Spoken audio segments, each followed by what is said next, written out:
Hi, welcome to Phoenix Town Schools. I'm Tiffany Lambert, Assistant Superintendent of Academics and Student Programs, and we're really excited that you're going to be a guest teacher at one of our schools. We want to go through some basic training protocols to mitigate COVID-19 with you before you start. First of all, it's important to know that you need to wear a mask at all time in school buildings. The only time you can take off your mask is when you are alone in your classroom with the door closed. Please wear a mask. A face shield could be worn on top of the mask, but a face shield alone is not enough. The mask is the most protective, so we do ask that you wear a mask. Next, we're going to have John McCaleb, our facilities supervisor, describe some cleaning protocols for you. Good morning. I'm John McCaleb. I'm the Director of Facilities, and I'm going to go over our cleaning procedures a little bit, and also the kits that we've provided for every classroom. We have a kit that in every classroom that looks just like this, and I'll go over the contents. We have disposable gloves, additional masks,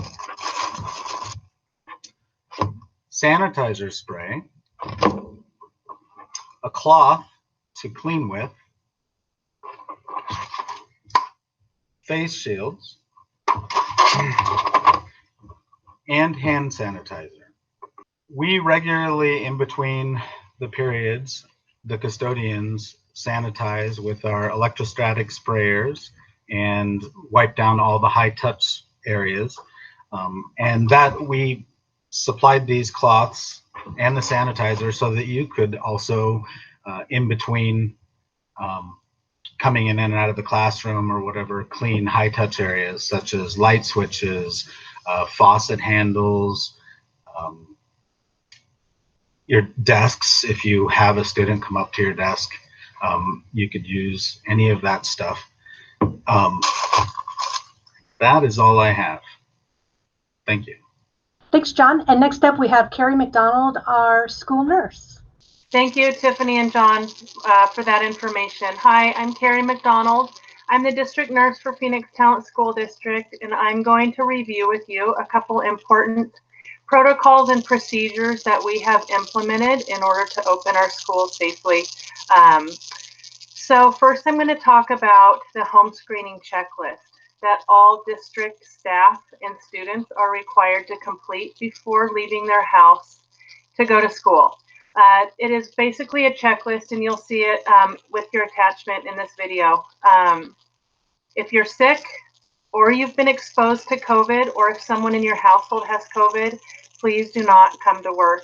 And that's pretty much the basic of it.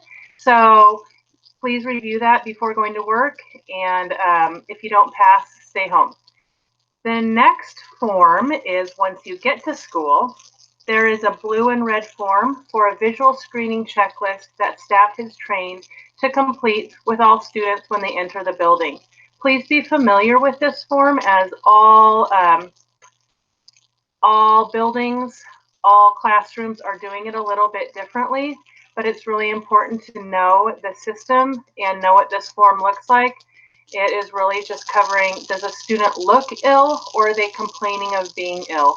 If those things happen throughout the day in the classroom when you are a substitute, you'll just send them down to the office where we have a protocol in the office. So you don't need to worry about managing those students that are sick. You're just going to be sending them down to the office, to a special isolation room where the student will stay before being picked up and assessed further for COVID-19. The last form I'm going to talk about is the classroom cohort log. It's really important that each classroom maintains a cohort log, and you'll see it when you're substitute teaching. So most of them have a green title on the top that says classroom cohort log, and the names for the class are already put into that form. So you're just going to have to sort of take a roll on that cohort log. And the reason we do that is because if there does end up being a COVID positive student or staff member in class, we need to be able to trace who was in that room with that student.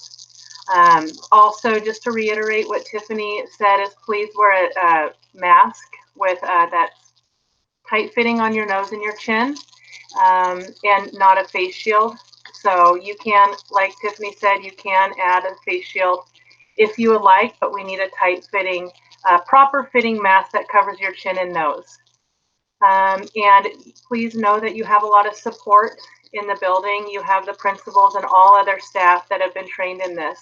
So we feel like we have a really good system, and please reach out to any staff.